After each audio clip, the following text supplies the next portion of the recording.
job taking evidentiary points and weaving a narrative, and we'll see if that narrative withstands scrutiny. Yesterday was a bit different. I don't know about you, but it became mind-numbing after a while. I got the general point you're trying to make the fourth time you told me. So they're over-trying their case, and I would just urge them to not do that, because eventually it gets just hard to follow.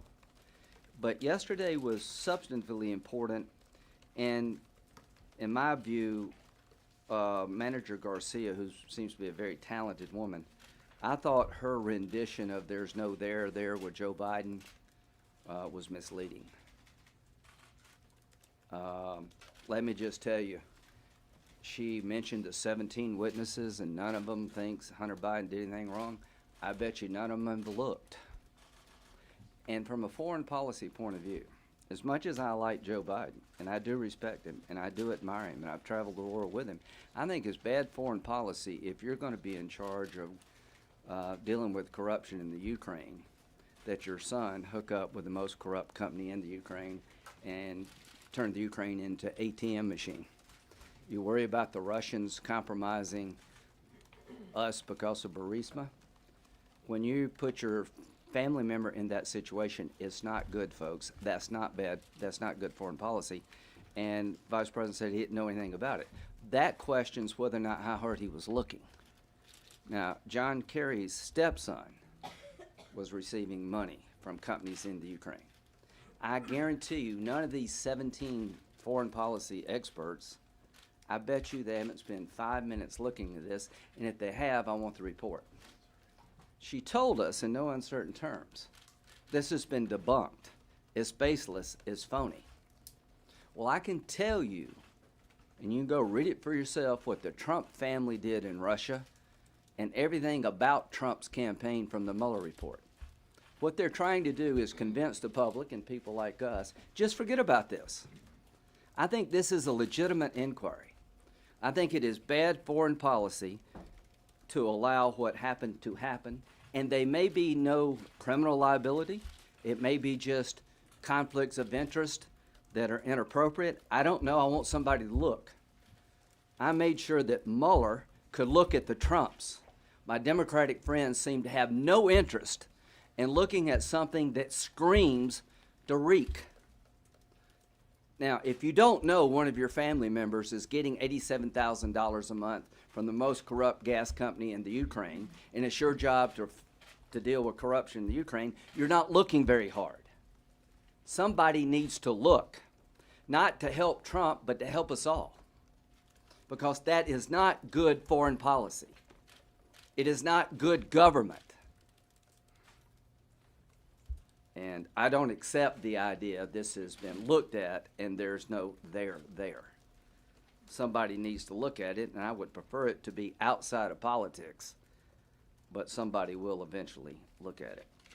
As to the voices you heard, all of them are government service professionals. I respect their service to our country, all the people that were called as witnesses, but what they don't get is Trump.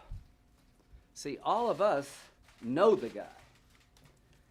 And when they tell us that we betrayed the Ukraine because we froze the aid for a certain amount of days, future aid, and that Donald Trump basically betrayed the Ukraine and put all the Ukrainian soldiers at risk, I don't buy that, because I've been there. And I've seen the difference of the Trump administration versus the last administration. And they said this was vitally important. It's 10% of the Ukrainian budget, military budget. What they don't get, that Donald Trump doesn't like the fact that the United States is not only having to increase spending now, but we're taking 10% of the Ukrainian budget and giving it to the American taxpayer. They don't get that President Trump would like France and Germany and other people to do more. They have foreign policy differences with this president. They don't get where he's coming from.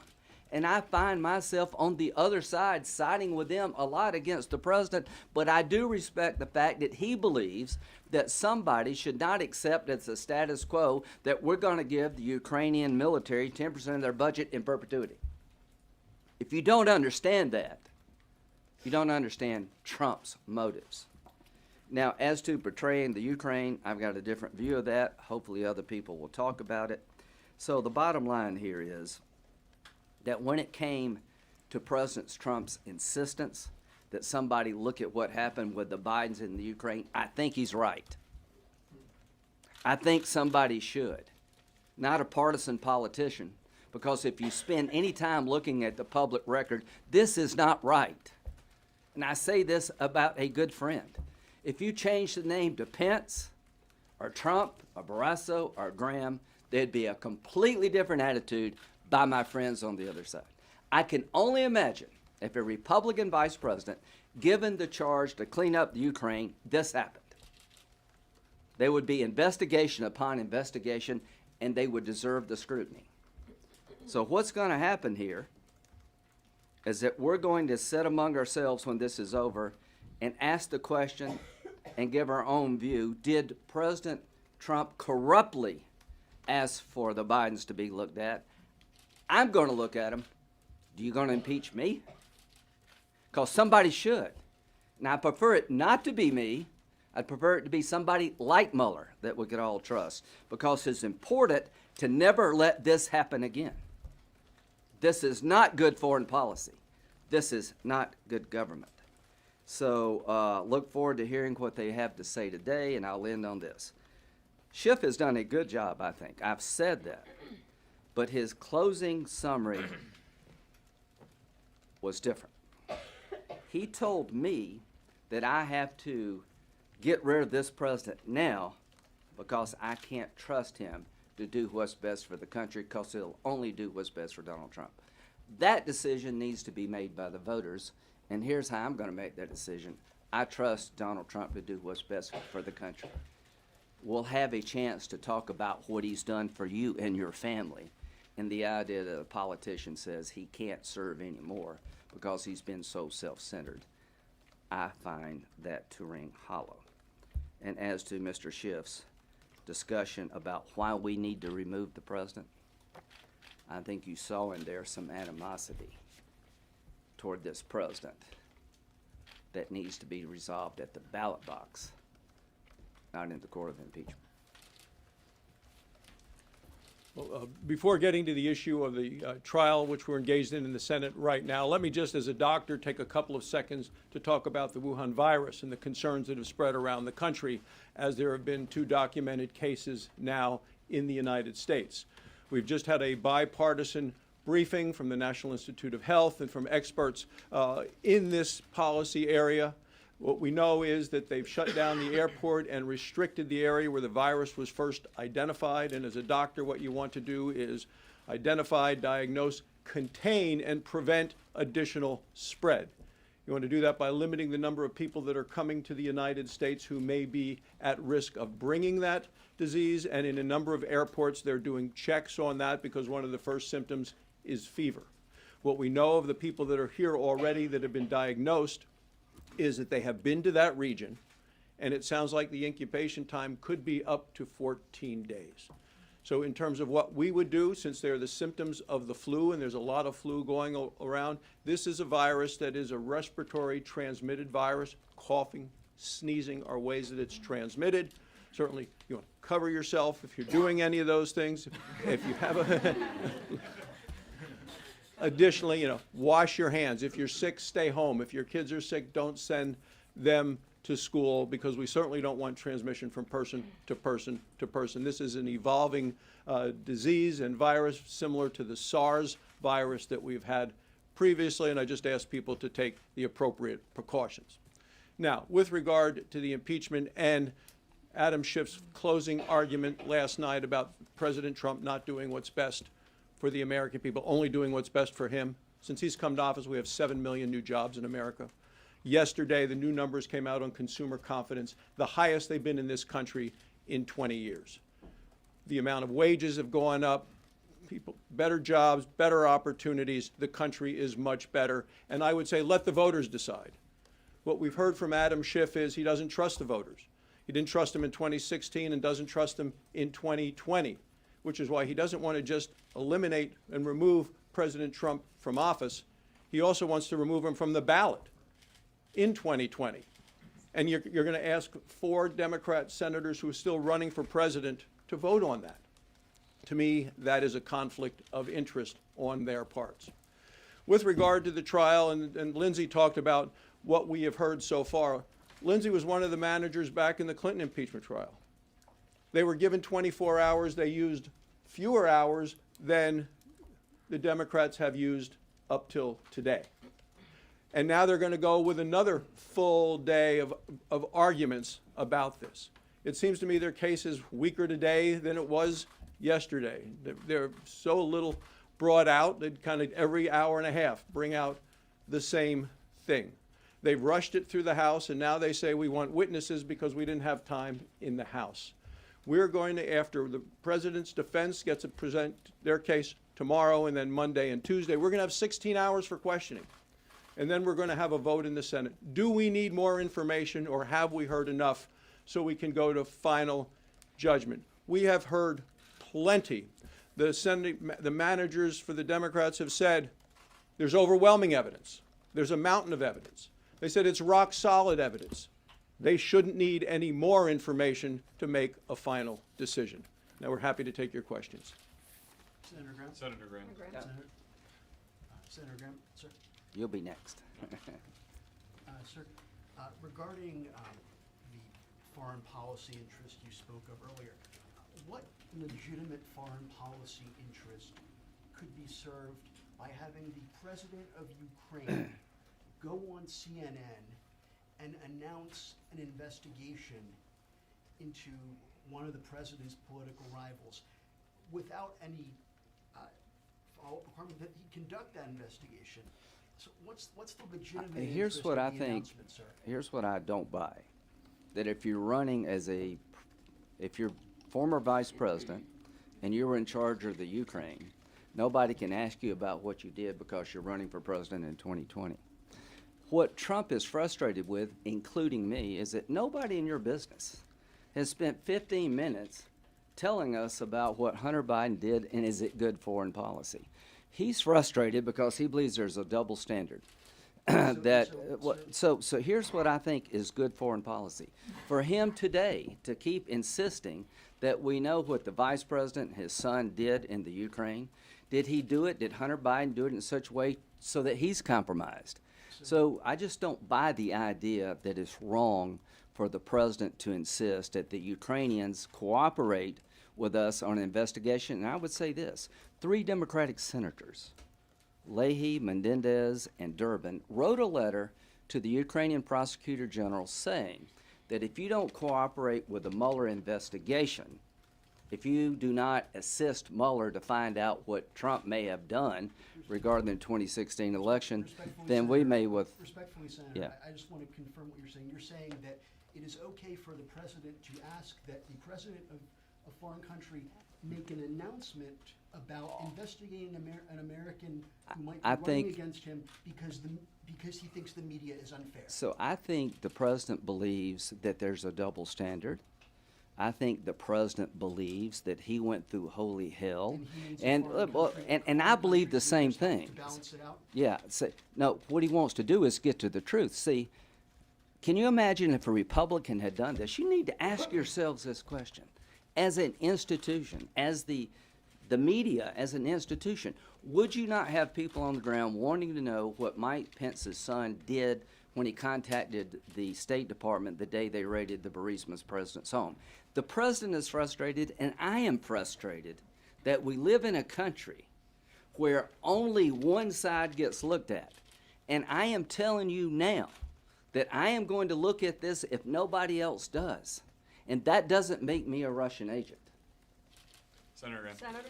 You talked about the House managers over-trying the case. How much or how little do you think the president's lawyers need to do to make sure he gets acquitted? About the 4th time you tell me the same thing is twice too much. So here's what the president's lawyers, I think, should be doing if I were them. I would go to the argument very quickly, did Donald Trump betray the United States interest by withholding the aid for a period of time? Did he have a corrupt motive when he says somebody should look at the Bidens and what they did in the Ukraine today? He's not asking for the Ukrainians to investigate all of his political opponents. He's asking somebody to look at the former vice president who is chosen to run for president, who allowed his son to be a member of the most corrupt company in the Ukraine, receive $3 million, and expect nobody to ask questions about that. That's what he's asking for.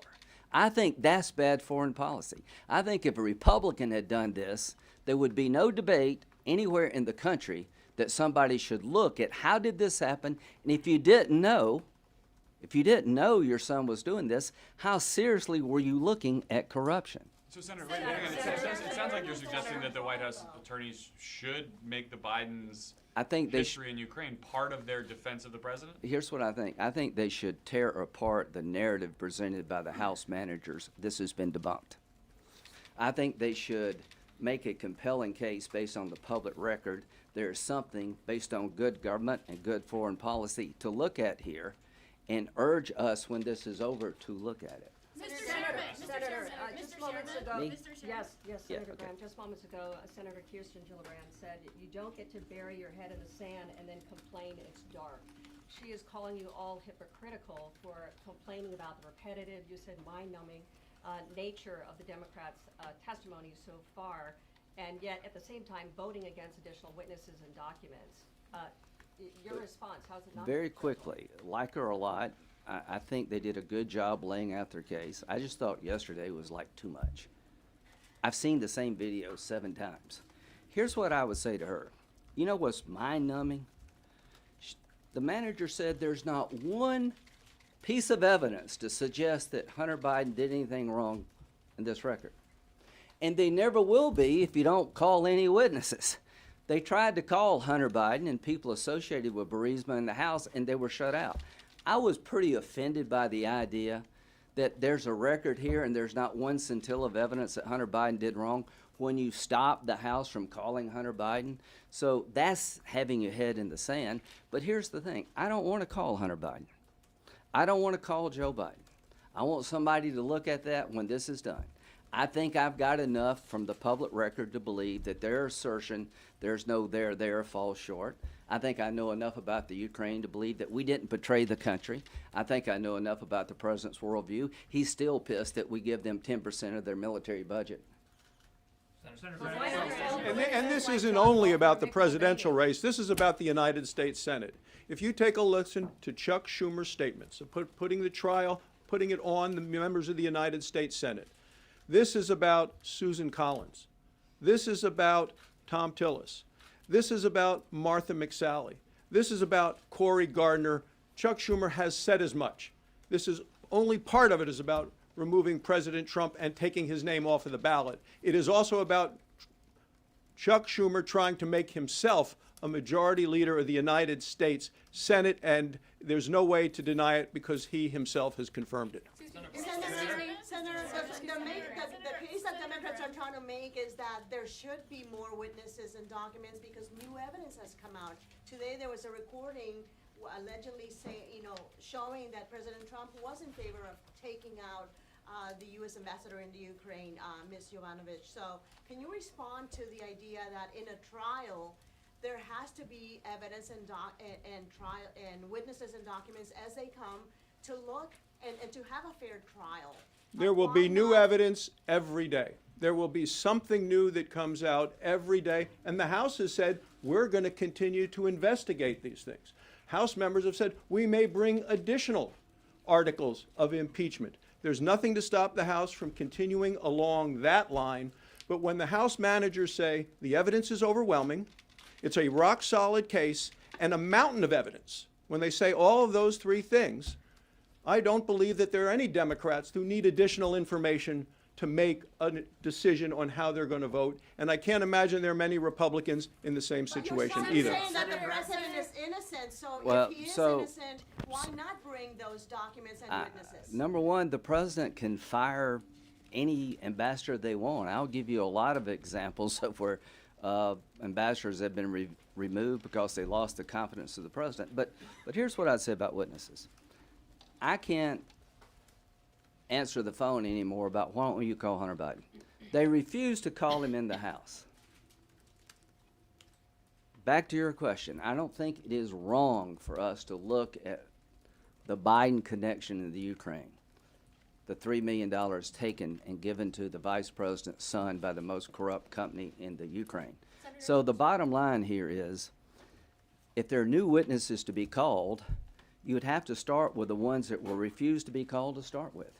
How do you try this case, quite frankly, if you want more information and not have Hunter Biden come in and not ask Joe Biden, Mr. Vice President, how could you not know that your son was receiving $3 million from the most corrupt gas company in the Ukraine? And do you think that is good government and good foreign policy? The reason I'm going to say no to them, to people on my side, is this needs to end. They've had a opportunity to make their case, and I'll be judged by my verdict by the people of South Carolina. I'll answer your questions how I vote the way I do. But I think I don't want to call John Bolton because they could have chosen to call him and they refused to. I'm not going to destroy executive privilege. I'm not going to let the House put me in this box of ignoring witnesses and asking me to call them and deny the president his day in court on executive privilege. And to my Republican friends, you may be upset about what happened in the Ukraine with the Bidens, but this is not the venue to litigate that. Senator Graham, Senator Graham, if it's about We'll see you in a politics, couple not foreign days. We're gonna policy, do it why every didn't other you day. investigate the Biden earlier? Will you be here Saturday? Tomorrow? So are you We're gonna coming be here, Saturday? we're gonna be here tomorrow, we just don't know what time, we're guessing maybe, the morning. So the defense will start tomorrow. Full day? That's the information I got, we'll find out more here at lunch. Thank you. Thank you.